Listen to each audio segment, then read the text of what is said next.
Oye, una vez que están en el hospital, desde que llegan, ustedes les dicen a las personas del hospital o a la gente o a los medios de comunicación que habían tenido que hacer antropofagia, haber tenido que comer a los cuerpos que ya estaban ahí, a las personas que habían fallecido, o no lo dicen. No, no solamente lo decimos, sino que los médicos se dieron cuenta que era imposible que hubiéramos vivido de otra manera.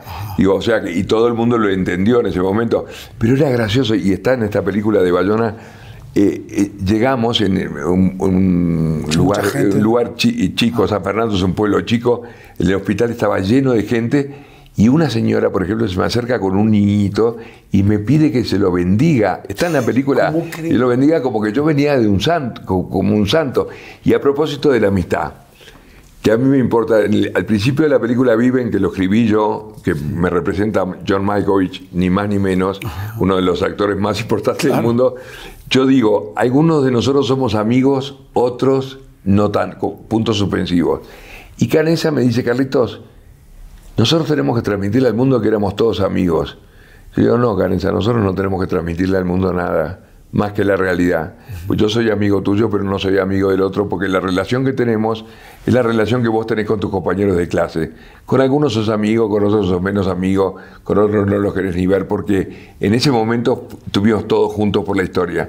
Pero yo tengo que contar la realidad. Yo no puedo contarte una novela rosa, 16 apóstoles que bajamos de la cordillera predicando con el rosario. No, la novela rosa para mí no me va. A mí me va la historia real. Me encanta que digas las cosas como dijiste, oye, ¿en qué momento te diste cuenta? No me di cuenta en la película. O sea, es muy interesante porque dices, claro, era algo tan serio y tan fuerte que quizá también de repente te nubla y te hace vivir como si fuera otra historia. Y te hace vivir como que fuera una aventura, porque además estabas peleando tanto por vos, que yo no lloré a mis amigos en la cordillera, pero cuando llegué a Montevideo empecé a llorar y no paré nunca más. ¿Cómo fue, por ejemplo, cuando no tuvieron nunca una agresión o una molestia de parte de las otras familias? No. Porque de repente llegan 16 personas, pero se fueron 40 chicos y nada más regresan 16. Las otras familias, en el momento que se enteran, por ejemplo, de que pues habían tenido que comer los cuerpos de los otros compañeros, ¿cómo reaccionan las otras familias? No tuvieron ninguna agresión para nada.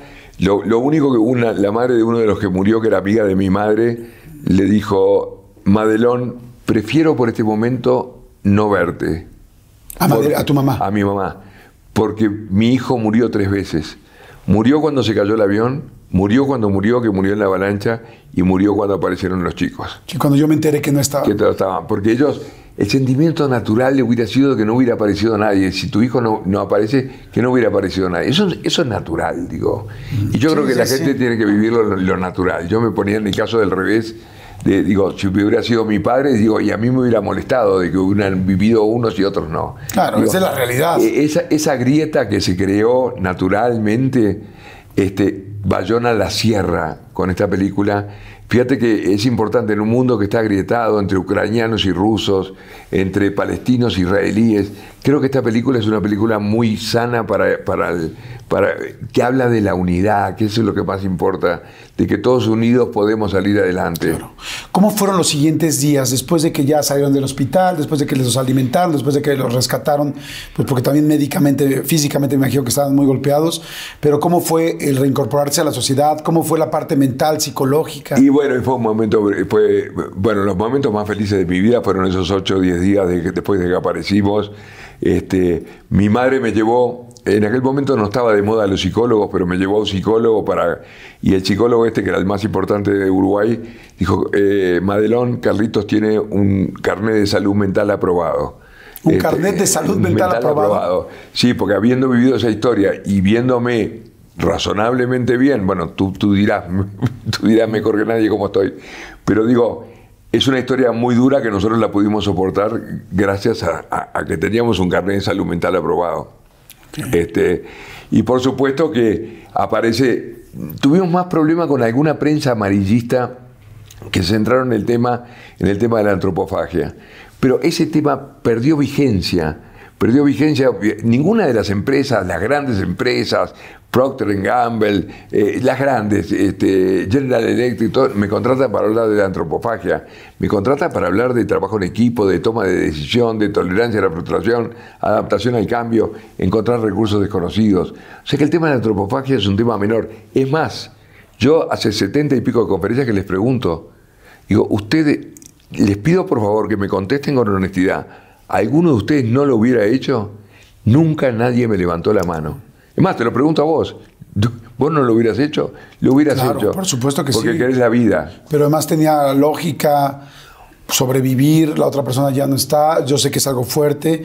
Me gustó mucho, inclusive muchas de las... los diálogos. Los diálogos y lo que piensan y lo que decían de si Dios dio su cuerpo y su sangre, ¿por qué no hacerlo nosotros? Me voy a las cosas físicas. ¿Fue difícil volver a comer carne? No, a un uruguayo no le puedes decir eso. Me pasó un cuento muy gracioso. En Costa Rica me invita al Banco Nacional de Costa Rica a dar una conferencia y la noche anterior me llevan a una comida con los 7 directores y yo. Y a los 7 directores le traen un pedazo de carne y a mí me traen una cosa de verduras. Yo le digo, ¿pero por qué? ¿Por qué a un uruguayo lo único que hace es comer carne? Digo, nosotros vivimos, uruguayos y argentinos, a mí que los mexicanos me presuman los tacos, el tequila o lo que sea, pero la carne no. La carne es nuestra, digo, no, nunca tuvimos problema con eso. ¿Soñabas o alguno de ustedes soñaba después con la situación? Nunca en mi vida, solamente una vez soñé de que yo iba piloteando un avión que podía ser el avión ese, solamente una vez en mi vida. Lo que sí soñábamos en la cordillera, como te dije, con naranjas, por el escorbuto, con fresas, con todo eso sí. Pero con la historia, es más, yo fui a terapia mucho tiempo, pero no fui por los Andes. Fui porque mis viejos se habían divorciado, porque yo era un malcriado, porque yo era un consentido, por las cosas normales que le pasan a todo el mundo. Pero al final, Jordi, hay que tener en cuenta que cada cual vive su propia cordillera. No es la mía más importante que la tuya. Vos tenés la tuya y es tan importante como la mía. No. De lo que se trata es de mirar para atrás por el espejo retrovisor, pero para ir para adelante, tratando de encontrar lo positivo dentro de lo negativo. No. Yo en la portada de mi libro, después del día 10, tengo una cruz roja puesta, que el ser humano ve las cosas en negativo, la cruz es algo que tacha, es algo que elimina, es sinónimo de muerte. Yo lo veo como un símbolo de libertad, como la zapa del helicóptero, como que fueron los que nos rescataron, que al final es de lo que se trata, de contar esta historia en positivo. Claro. Porque al final triunfó la vida. Hoy somos más de los que salimos en aquel avión. Completamente de acuerdo. Me encanta cómo hablas, entiendo por qué, como dices tú, una conferencia, una plática, un libro tuyo, pues habla de ese trabajo de equipo, de ese sí se puede, de cómo buscarle a todos los nos un sí, y cómo no se va a solucionar solamente pidiéndolo, sino trabajándolo. Aparte es el sí se puede, no de los políticos, que los políticos nunca pueden. Digo, ¿no? Es el sí se puede. Pueden, pero ponen sus propios intereses y se van por el otro lado. Pero nosotros, si hay una frase que define nuestra historia es que se puede. Que si nosotros pudimos, con mocasines, siendo un junior, que no servía para nada, con nana y todo eso, y que pude salir adelante, créeme que la gente pueden mucho más de lo que se imaginan. Cambió, para terminar, ese niño consentido, ese Carlitos Páez que llegó de 18 años, después de estos 72 días, regresó, y ¿en qué maduró, en qué cambió? Bueno, maduré, en algunos sentidos maduré, en otros no maduré, me creí, a los 18 años nos convertimos en celebridades que a todo el mundo, el que me diga que no, está mintiendo. Éramos portada de todas las revistas, éramos gente famosa, era muy divertido. Además yo tenía un padre muy famoso, que de alguna manera yo competía con papá, esa cosa natural que tienen los hijos con los padres. Y nada, entonces me metí sin darme cuenta en un mundo de alcohol y de drogas, tomando whisky por día. Me fui convirtiendo en un alcohólico y en un drogadicto, pero por suerte una vez, hace 32 años, gracias a un grupo también, compartiendo el dolor, que hace que compartir el dolor sea menos dolor, y cuando compartís la alegría es más alegría. Llevo 32 años limpio de alcohol y de drogas, y eso es... pasó el tren de la vida y me lo tomé. El último vagón, yo dije, yo no podía haber peleado tanto por la vida y después meterme en un proyecto de muerte. Que a mí es una conferencia que me encanta dar, porque tengo un libro que se llama Mi Segunda Cordillera, porque es mi granito de arena aportar Pues fíjate que cuando yo entré en los grupos de narcóticos anónimos, me dijo Carlitos, escuchá bien esta cifra, 1 de cada 100 cumplen un año limpio.